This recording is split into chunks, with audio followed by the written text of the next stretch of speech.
Normalement, la fréquence à laquelle tu prépares un business doit être la même fréquence à laquelle tu dois préparer l'échec de ce même business. Car tout entrepreneur est attendu à un échec certain.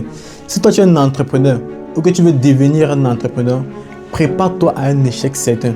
Mais il faut savoir, si tu es déjà un entrepreneur, tu as déjà pu développer un business, que ce soit en ligne ou un business physique, et que tu as déjà pu tomber 1, 2 ou 3 fois, sache que tu es mieux préparé que celui qui a développé son business n'ayant jamais été tombé.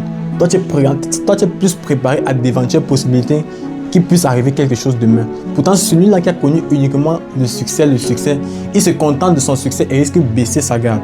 Si quelque chose fait faillite, quelque chose entraîne la chute de sa marque, son service, son business, il risque de couler et avoir une perte totale.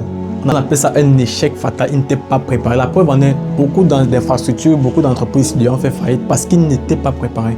Par contre, toi qui es déjà préparé à d'éventuelles possibilités que ceci peut arriver demain, tu as déjà pris des engagements parce que si telle chose arrive aujourd'hui ou demain, tu dois être en mesure de pouvoir régler ça au plus vite possible.